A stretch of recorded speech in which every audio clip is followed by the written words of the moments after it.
শ্রোতা বন্ধুরা, আপনারা এখন শুনতে যাচ্ছেন অশরীরীর সেই বিশেষ মুহূর্ত যেখানে রাতের নিস্তব্ধতা ভেঙে বেরিয়ে আসে বাস্তবতার চেয়েও বেশি বাস্তব কিছু ঘটনা। মনে রাখবেন, রাত 10টা মানেই অশরীরীর রাত, আর আমাদের ফেসবুক পেজের জন্য রাত 11টা মানেই অশরীরীর ঘটনার আরও গভীরে যাওয়া।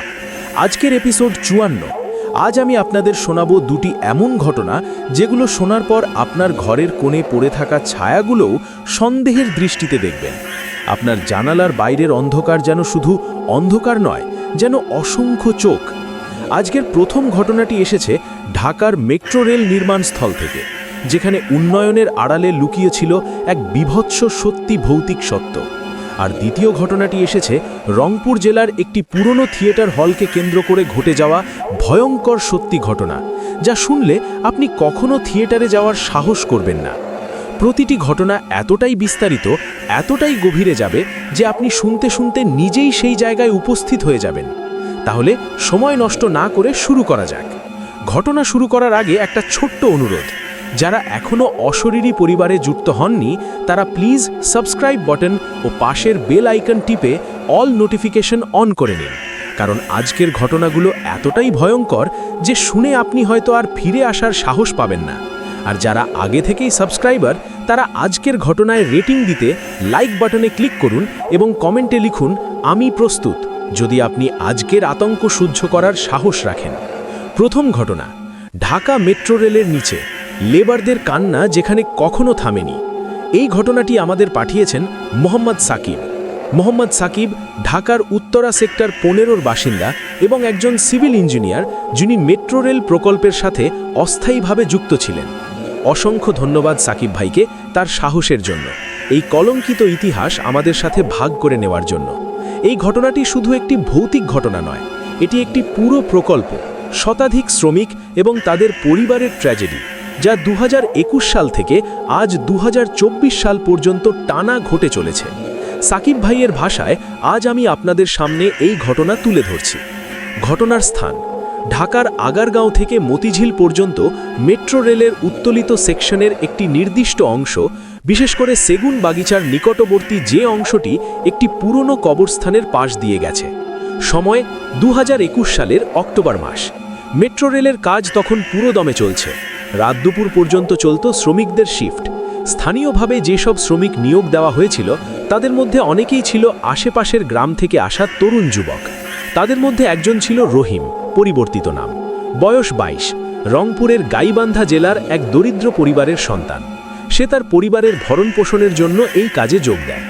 রহিম খুবই সৎ, পরিশ্রমী এবং ধার্মিক একজন যুবক ছিল। সে প্রতিদিন ফজরের নামাজ পড়ে সাইটে আসত এবং রাতের কাজ শুরুর আগে মাগরিবের নামাজ পড়ত। কিন্তু সমস্যা শুরু হয় যখন সাইটের একংশে পাইলিং করার সময় একটি অদ্ভুত ঘটনা ঘটে।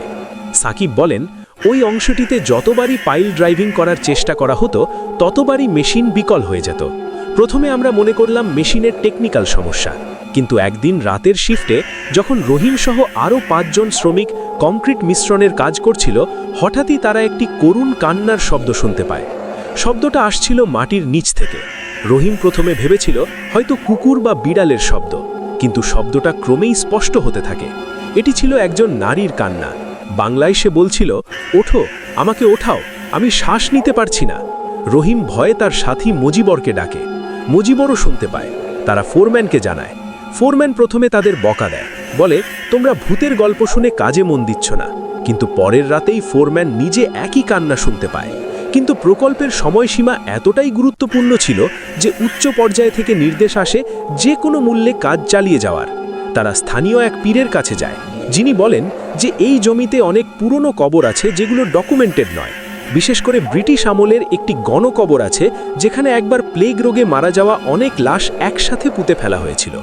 পীর সাহেব বলেন এই আত্মাগুলো অশান্ত, তাদের সঠিকভাবে দাফন করা হয়নি। তিনি একটি মিলাদ মাহফিলের আয়োজন করে দেন এবং কাজ চলাকালীন কুরআন তেলাওয়াত করার পরামর্শ দেন।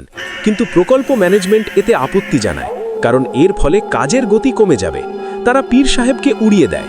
তারপর শুরু হয় একের পর এক রহস্যজনক মৃত্যু। প্রথম মৃত্যুটি ঘটে 2021 সালের ডিসেম্বরে। রহিম এক রাতে কাজ করছিল, হঠাৎই সে উচ্চতা থেকে পড়ে যায়। নিরাপত্তারক্ষী যা বলেছে তা খুবই ভয়ঙ্কর। তারা বলে যে রহিম পড়ে না, তাকে যেন কেউ ধাক্কা দিয়ে ফেলে দেয়। তার মুখে চিৎকার করার চেষ্টা করলেও কোনো শব্দ বের হচ্ছিল না, যেন কেউ তার গলা চেপে ধরেছে। সে নিচে পড়ে মারা যায়। মৃত্যুর সময় তার মুখভঙ্গি ছিল চরম আতঙ্কের, চোখ দুটি ব্যাপকভাবে উন্মুক্ত। পরের দিন সকালে যখন রহিমের লাশ হাসপাতালে নেওয়া হয়, মর্গের কর্মীরা শপথ করে বলেছিল যে তারা রাতের বেলায় শুনতে পেয়েছিল লাশের রুম থেকে কারো কান্নার শব্দ। আরও ভয়ঙ্কর ব্যাপার হলো, যখন রহিমের লাশ তার গ্রামে নিয়ে যাওয়া হয়, তার মা বলেন যে স্বপ্নে রহিম তাকে বলে, আম্মু, আমাকে ওখানে রেখে এসো না, ওরা আমাকে আটকে রেখেছে। রহিমের মৃত্যুর পর সাইটে আরও কয়েকটি দুর্ঘটনা ঘটে। একজন শ্রমিকের হাত কংক্রিট মিক্সার মেশিনে আটকে যায়, একজন বৈদ্যুতিক শকে মারা যায়। প্রতিটি মৃত্যুর আগে ওই একই নারীর কান্নার আওয়াজ শোনা যেত। শ্রমিকদের মধ্যে আতঙ্ক ছড়িয়ে পড়ে। অনেকেই কাজ ছেড়ে দিতে চায়, কিন্তু ঠিকাদারি প্রতিষ্ঠান তাদের বাকি মজুরি না দিয়ে এবং নতুন কাজ না পাওয়ার হুমকি দিয়ে কাজ চালিয়ে নেয়। তারা বাধ্য হয় রাতের শিফটে কাজ করতে। 2022 সালের মার্চ মাসে সবচেয়ে ভয়াবহ ঘটনাটি ঘটে। একটি গার্ডার স্থাপনের সময় হঠাৎ করে ক্রেনের কেবল ছিঁড়ে যায় এবং বিশাল একটি গার্ডার নিচে কাজ করা 6 জন শ্রমিকের উপরে পড়ে। 5 জন তানস্থানে মারা যায়, একজন গুরুতর আহত হয়। আহত শ্রমিক হাসপাতালে যাওয়ার আগে বারবার বলছিল, ওই মহিলা কাঁদছে, সে আমাকে ধরে রেখেছে। এই দুর্ঘটনার পর সাইটটি 1 সপ্তাহের জন্য বন্ধ রাখা হয়, কিন্তু উচ্চ পর্যায়ের চাপে আবারও কাজ চালু করা হয়। এবার তারা রাতের শিফট বাতিল করে এবং দিনের বেলাতেই কাজ শেষ করার চেষ্টা করে। কিন্তু ভৌতিক অ্যাক্টিভিটি বন্ধ হয়নি, বরং বেড়ে গেছে। সাকিব নিজে একদিন সন্ধেবেলা সাইট পরিদর্শন করতে গিয়েছিলেন। তিনি বলেন, সূর্যাস্তের পর আমি কিছু পেপারওয়ার্ক শেষ করে সাইটের অফিস কক্ষে বসেছিলাম।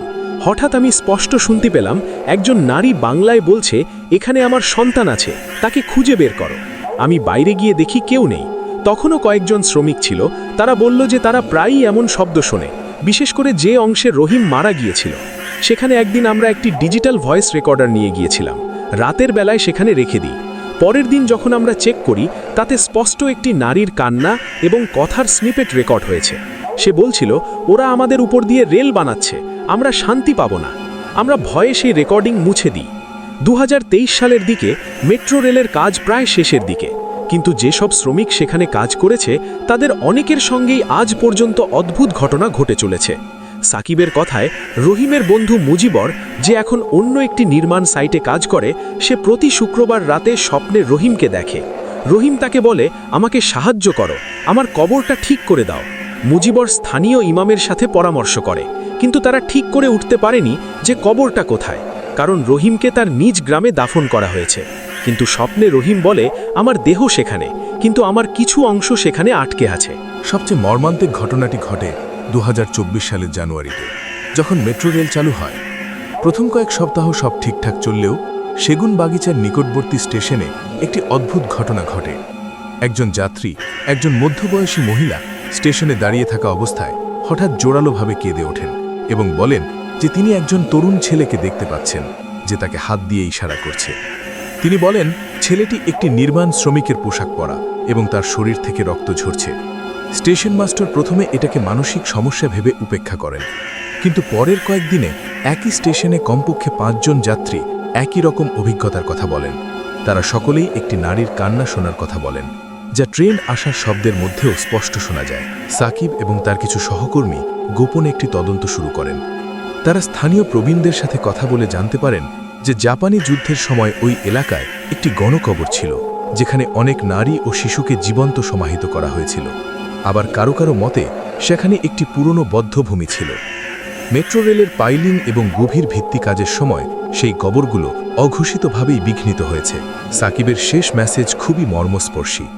আমরা উন্নয়নের নামে যা করেছি তাতে হয়তো আমরা কিছু আত্মাকে চরমভাবে আহত করেছি।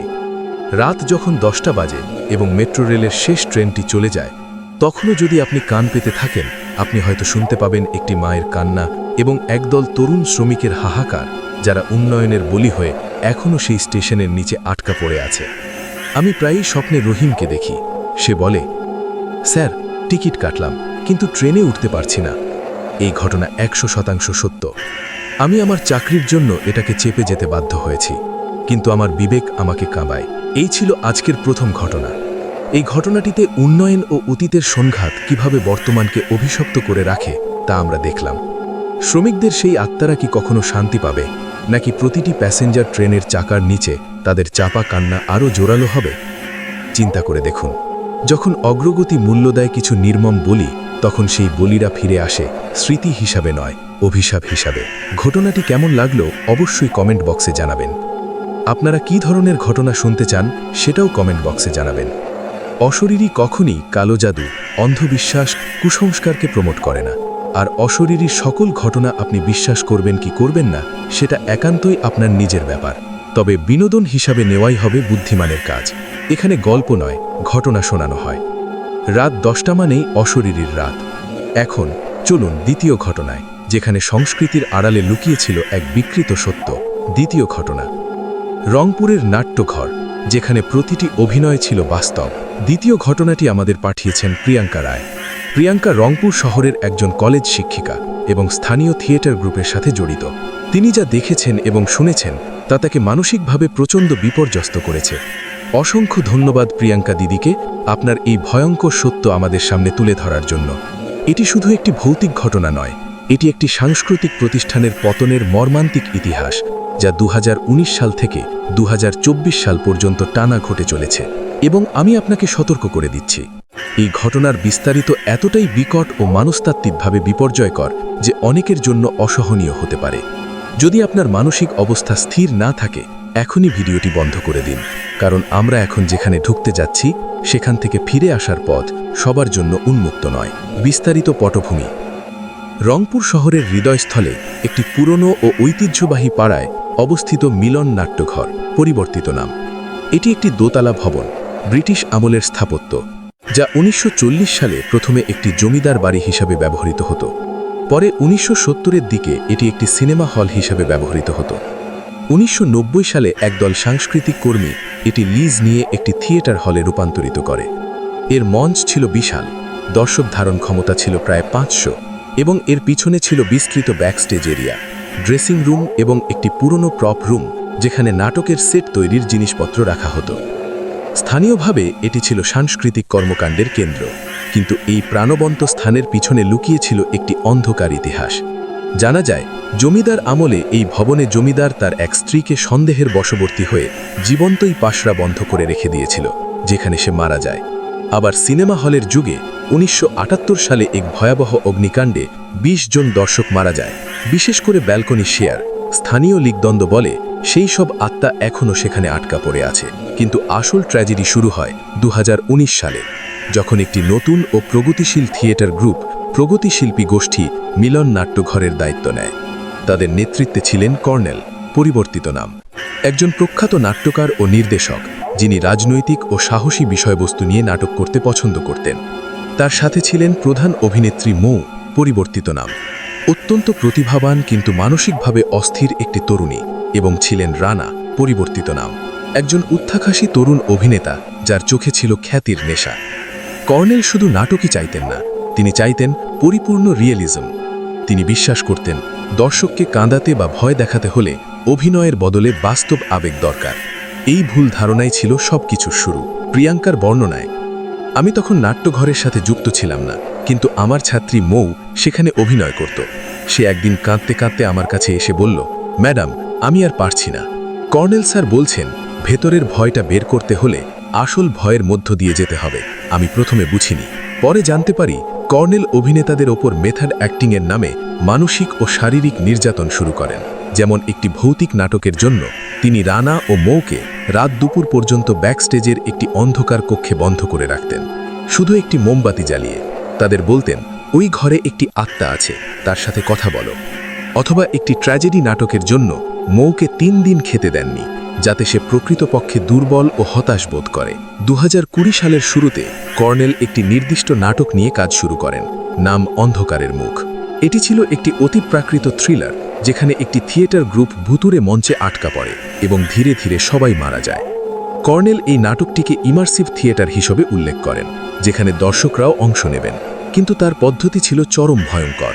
তিনি অভিনেতাদের বললেন তারা যেন বাস্তবিকভাবে বিশ্বাস করে যে তারা আত্মাদের সাথে যোগাযোগ করছে। তিনি স্থানীয় কিছু ওঝা ও তান্ত্রিকের সাহায্য নেন, যারা আসলে কালো জাদুর অনুশীলন করত। তারা থিয়েটারের বেসমেন্টে পূজা অর্চনা শুরু করে, রহস্যময় মন্ত্রোচ্চারণ করে এবং এমনকি কিছু প্রাণী বলিও দেয়। ঘটনার চূড়ান্ত পর্যায়ে পৌঁছায় 2020 সালের অক্টোবরে।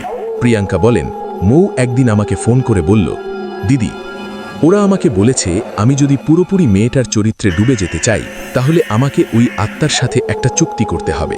আমি তাকে বিরত করার চেষ্টা করি, কিন্তু সে তখন কর্নেলের প্রভাবে সম্পূর্ণভাবে নেশাগ্রস্ত। সে বিশ্বাস করতে শুরু করেছিল যে সে আসলে একটি আত্মার সাথে কথা বলছে, যার নাম শ্যামলী। শ্যামলী ছিল সেই জমিদার বাড়ির স্ত্রী যে পাশরায় মারা গিয়েছিল। কর্নেল মৌকে বলেছিল শ্যামলীর আত্মা তাকে তার গল্প বলতে চায় এবং সেই গল্প দিয়েই নাটক লিখবে। রিহার্সালের সময় অদ্ভুত ঘটনা ঘটতে শুরু করে। অভিনেতারা প্রায় শুনতে পেত কেউ তাদের নাম ধরে ডাকছে। ড্রেসিং রুমের আয়নায় নিজের প্রতিচ্ছবির পাশে আরেকটি মুখ দেখা যেত। মঞ্চের পর্দা নিজে থেকে নড়ত, কিন্তু কর্নেল এসবকে পজিটিভ সাইন বলে উৎসাহিত করতেন। তিনি বলতেন আত্মারা তাদের সাহায্য করছে। রানা, যে খ্যাতির নেশায় অন্ধ হয়ে গিয়েছিল, সে প্রথমে এসব নিয়ে সন্দিহান ছিল, কিন্তু এক রাতের ঘটনা তাকে বদলে দেয়। প্রিয়াঙ্কার ভাষায় সেই রাতের বর্ণনা। রানা স্বীকার করে যে এক রাত সে একা রিহার্সাল করতে থাকে। হঠাৎ সে মঞ্চে একটি নারী মূর্তি দেখতে পায়, সাদা শাড়ি পরা, দীর্ঘ কালো চুল। সে ভেবেছিল মৌ হয়তো তাকে ভয় দেখাচ্ছে, কিন্তু যখন সে কাছে যায় মূর্তিটি হঠাৎ করে তার দিকে ঘুরে দাঁড়ায়। রানা বলল তার মুখটা ছিল সম্পূর্ণ ফাঁকা, শুধু দুই চোখ গর্তের মতো কালো আর মুখ দিয়ে রক্ত ঝরছে। সে চিৎকার করতে গিয়েও পারেনি। পরক্ষণেই মূর্তিটি উবে যায়। সেই দিন থেকে রানা সম্পূর্ণ কর্নেলের অনুগত হয়ে যায় এবং বিশ্বাস করতে শুরু করে যে এই শক্তি তাদের নাটককে বিশ্বজয় করাবে। নাটকের প্রিমিয়ার শো ঠিক হয় 2020 সালের 31 অক্টোবর, হ্যালোউইন নাইট। কর্নেল প্রচার করেন যে এটি হবে রংপুরের ইতিহাসের সবচেয়ে ভয়ঙ্কর অভিজ্ঞতা। টিকিট বিক্রি হয় পুরোপুরি, কিন্তু সেই রাতই হয়ে যায় চিরকালের জন্য অভিশপ্ত। প্রিয়াঙ্কা বলেন, আমি নিজে উপস্থিত ছিলাম সেই শোতে, কারণ মৌ আমাকে জোর করে টিকিট কিনে দিয়েছিল। থিয়েটার হলটি ভরে গিয়েছিল। আলো নিভতেই মঞ্চে শুরু হয় নাটক। প্রথম দৃশ্যগুলো ছিল স্বাভাবিক, যদিও অভিনয় এতটাই রিয়েলিস্টিক ছিল যে আমার গা শিউরে উঠছিল। কিন্তু মধ্যবর্তী সময় যখন নাটকে দেখা যায় যে থিয়েটার দলের সদস্যরা আত্মাদের সাথে যোগাযোগ করছে, তখনই ঘটনাটি ঘটে। মৌয়ের চরিত্রটি, যার নামও ছিল মৌ, একটি সলিলকি দেওয়ার সময় হঠাৎ থেমে যায়। তার মুখের অভিব্যক্তি পরিবর্তন হতে থাকে। তার কণ্ঠস্বর বদলে গিয়ে একটি পুরনো কর্কশ নারীর কণ্ঠস্বর হয়। সে বাংলায় বলতে শুরু করে, আমি শ্যামলী, আমাকে এই বাড়িতে জীবন্ত সমাহিত করা হয়েছে, তোর দরকার কি আমার গল্প? এই নাও। বলেই সে হঠাৎ চিৎকার করতে শুরু করে, এমন ভয়াবহ চিৎকার যে পুরো হল নিস্তব্ধ হয়ে যায়। তারপর সে মঞ্চের উপরেই লুটিয়ে পড়ে, খিঁচুনি শুরু করে। দর্শকরা প্রথমে ভেবেছিল এটি অভিনয়ের অংশ, কিন্তু যখন রানা ও অন্যান্য অভিনেতারা তাকে সাহায্য করতে এগিয়ে যায়, তখন মৌ হঠাৎ উঠে দাঁড়ায়। তার চোখ সম্পূর্ণ সাদা হয়ে গেছে। সে রানার দিকে তাকিয়ে বিকট হেসে বলে, তুইও আসবি, সবাই আসবি, এই মঞ্চ আমাদের। প্রিয়াঙ্কা বলেন, এরপর যা ঘটল তা আমার জীবনের সবচেয়ে ভয়ঙ্কর দৃশ্য। হলের সমস্ত লাইট একসাথে ফেটে যায়, পুরো স্থান অন্ধকারে ডুবে যায়, শুধু জরুরি এক্সিটের সবুজ আলো জ্বলছিল।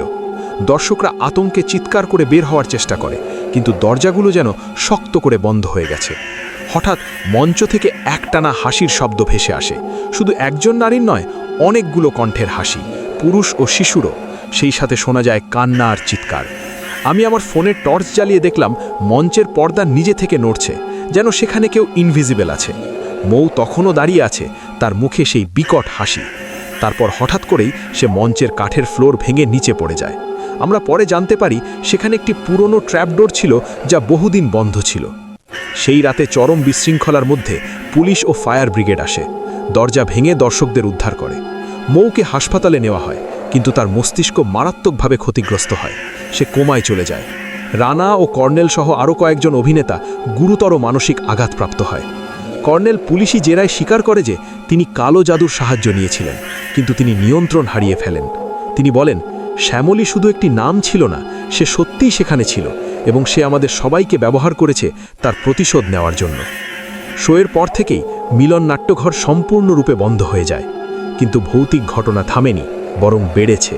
প্রিয়াঙ্কার বর্ণনায়, 1. শব্দের প্রতিধ্বনি।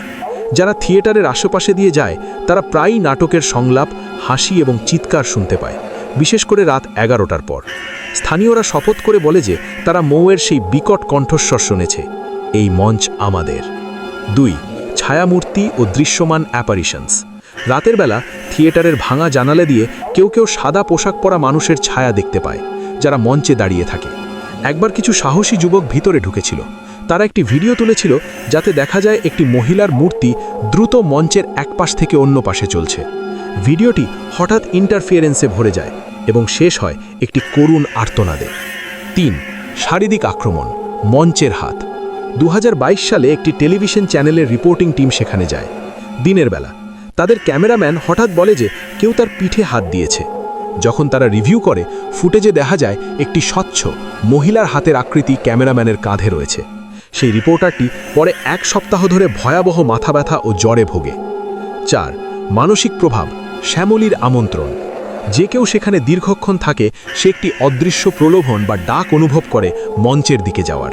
স্থানীয়রা বলে শ্যামলী এখনও নতুন অভিনেতা খুঁজছে তার অনন্ত নাটক চালিয়ে যাওয়ার জন্য। 2023 সালে একটি তরুণ, যিনি সেই নাটকের সাথে যুক্ত ছিলেন না কিন্তু শুধু কৌতূহলবশত ভবনটিতে প্রবেশ করেছিলেন, তিনি আত্মহত্যা করেন। তার সাক্ষ্য রাখা একটি নোটে লেখা ছিল, শ্যামলী বলল ওপারে তার নাটক শেষ হয়নি, আমাকে দিয়ে শেষ করবে। প্রিয়াঙ্কার শেষ মেসেজ খুবই আবেগপ্রবণ। মৌ এখনও কোমায় আছে, আমি তার হাত ধরে বসে থাকি। কখনো কখনো আমি তার চোখের কোণে অশ্রু দেখি। ডাক্তাররা বলেন এটি স্বাভাবিক, কিন্তু আমি জানি সে ওই থিয়েটারে আটকা আছে। রানা এখন মানসিক হাসপাতালে। সে সারাদিন শুধু একটি লাইন বারবার বলে, মঞ্চটা আমাদের রক্ত চায়। কর্নেল জেলে আছেন, কিন্তু শোনা যায় সে প্রতি রাতে চিৎকার করে, বলে শ্যামলী তাকে শাস্তি দিচ্ছে। আমি এই ঘটনা শেয়ার করছি যাতে কেউ আর কখনো শিল্পের নামে অন্ধকারের পথে পা না বাড়ায়। ভৌতিকতা কোনো গেম নয়, কোনো মেথড অ্যাক্টিং নয়, এটি একটি ভয়ঙ্কর বাস্তবতা যা একবার স্পর্শ করলে কখনো মুক্তি মেলে না। রাত 11টা বাজলেই আমি শুনতে পাই দূর থেকে কোনো একটি থিয়েটারের ঘণ্টা বাজছে। এটি 100% সত্য। রাত 10টা মানেই অশরীরীর রাত। আজকের দুটি ঘটনা আমাদের দেখালো উন্নয়ন ও সংস্কৃতি, এই দুটোরই একটি অন্ধকার দিক আছে, যেখানে মানবিক ভুল অশরীরী শক্তিকে জন্ম দেয়।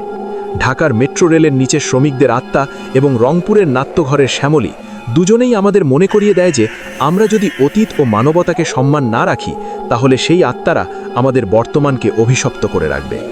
করিম বাবার আত্মা কি শান্তি পেয়েছে আমরা জানি না, কিন্তু সুন্দরবনের সেই চরটিতে আজও রাত 3টে নীল আলো জ্বলে, আর কান পাতলে শোনা যায়, আয় বাবা আয়, বস, খা।